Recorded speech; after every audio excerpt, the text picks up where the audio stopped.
Hello everyone, my name is Olivia Lim and today I will be talking to you about the effects of mountaintop removal on Appalachian ecosystems and water quality. So the first question we have to ask ourselves is, what is mountaintop removal? So in mountaintop removal, explosives are essentially used to clear off the tops of mountains, forests, rocks, and all of that, and the excess earth is then excavated and pushed into adjacent valleys to form valley fills, blocking all of the natural water resources below. And right here in this photo, you can actually see an example of a valley fill. It's kind of this stepped plateau. So more than 2,000 miles of Appalachian headwaters have actually been buried by the overburden and these mining practices. And as this figure shows, nearly 1.2 million acres have been heavily mined in Appalachia. There are a lot of harmful effects that can come from this mountaintop removal and valley fills. Burial of headwater streams by valley fills can cause permanent loss of ecosystems that play a critical role in ecological processes, such as nutrient cycling and production of organic matter for downstream food webs. This inevitably leads to a decrease in environmental diversity when aquatic organisms can no longer occupy the niche, their typical niche. Another major effect of mountaintop removal and valley fills is increased flooding. And this is due to topsoil removal when the remaining soil is compacted down by heavy machinery. And this reduces the amount of water that can be absorbed in the ground, leading to runoff and further weathering of land. As you can imagine, all the natural resistance to water flow by flattening the land leads to increased runoff of sediment and water from the mine site. Another really important effect of valley fills is that many substances used in the mines get released into the water. And many of these substances prove to be quite toxic to much of the life that lives downstream from the valley fill. When acid mine drainage is given the chance to run into watersheds, it leads to a pretty drastic change in the chemical ion concentrations of the soil and the water surrounding the streams, leading to an increase in pH, total dissolved solids, and conductivity.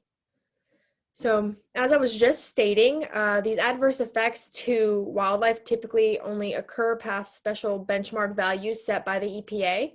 And the EPA has determined that in central Appalachian streams, values below 300 microsiemens typically protect aquatic life by preserving the richness of the biota found there.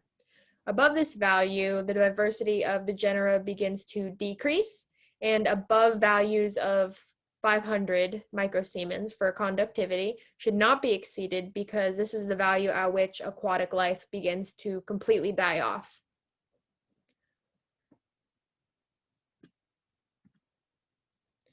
So in terms of changes in pH that can occur, coal mining exposes pyrite, and pyrite is a ferric sulfide mineral. In the presence of water and oxygen, pyrite is oxidized in a reaction that is catalyzed by autotrophic bacteria to form the strong acids that are characteristic of acid mine drainage. However, in the presence of sufficient carbonate minerals such as calcite or dolomite, the acidity can be neutralized, and that leads to the alkaline pH that's typical of the streams downstream from the valley fills. This alkaline pH has been attributed to the exposure of the water to the carbonate minerals within the valley fill that can originate from fragmentation of non-coal formations or that are added during the construction of the valley fill. So to assess the effect that acid mine drainage has on water quality of Appalachian ecosystems, in this study we compared an unmined watershed to a valley-filled watershed. They both face southwest, they're relatively the same size, and samples were collected along multiple points of those streams so we can compare and contrast multiple different parameters. We are checking to see if, compared to the control, which is the unmined watershed, if there are still elevated levels of different metals or ions, whether there's a pH difference, and what other different factors can be contributing to a change in the water quality. The mined watershed, well, we're doing this study This study was done 15 years after the final release of the reclaimed mine site. The mountaintop removal valley fill site was reclaimed in 1994, and in 2000 the permit was revised and the site was reseeded and planted for forestry post-mining land use. So this is basically telling us what the sites we sampled were. Here is our valley fill and the mine site. The first location that we sampled was right at the bottom of the valley fill toe. That is site 100. The second one we looked at and took samples from was about 350 meters down from the valley fill toe. And as you can see, more acreage pours into these as they get further and further away from the valley toe. The third site we looked at is site 90, and this is the site right before the meetup between our mined site and our unmined site. 93 represents our unmined site, that is our native site, and site 103 is actually where the two streams meet up.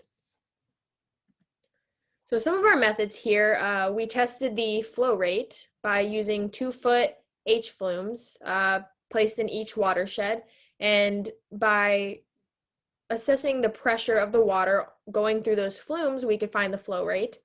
We also used a YSI probe to measure total dissolved solids, pH, redox potential, temperature, and dissolved oxygen.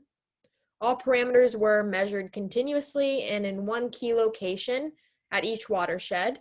Additional bi-monthly water samples were collected at 8 different locations up and down the headwater stream and further down the combined watershed as well. And you saw some of those main ones on the slide about a slide back. So the bi-monthly water sample is actually an 80 milliliter water sample that we split into 3. One is used for titration for alkalinity to determine the buffering capacity of the water. One is fed into the dionics to undergo ion exchange chromatography in order to assess the ionic makeup of our sample. And the third one is acidified in the field so that we don't have precipitates of any of those ions. And then that is run on the ICP to do elemental analysis. So here is some of the data that we found sampling from November 2019 to October 2020 for special conductivity. Total dissolved solids changed with both distance from the valley fill toe and over time during the year. The average annual TDS values for the undisturbed site was about 52 microsiemens, as you can see here in the bottom in yellow. On the valley-filled watershed, annual average TDS decreased from 350 to 260 down to about 137 as distance from the valley fill toe increases. Nonetheless, all of them are very high compared to the average value of the undisturbed site, which is, about 150 lower than the lowest site. The levels of TDS were also much higher than both the undisturbed site and the TDS regulatory threshold of 300 microsiemens at many of these points in collection. As the downstream distance from the disturbance site increased, conductivity values decreased due to the resulting dilution by low conductivity, non-impacted waters flowing into the stream. Moreover, conductivity values are expected to decrease with an increased water flow. TDS values were shown to increase exceptionally during dry periods with little precipitation, and that data is not shown, but typically during the summer months. So that's why you see these spikes here. So some of our pH data, the average pH calculated from the undisturbed site was seen to be about 7.07, and that's here in yellow again. The 3 points at increasing distances from the valley fill toe were shown to have on average about 0.61, 0.27, and 0.16 units higher pH than the undisturbed site. Okay, that is it. Thank you so much for listening, and I hope you have a great day.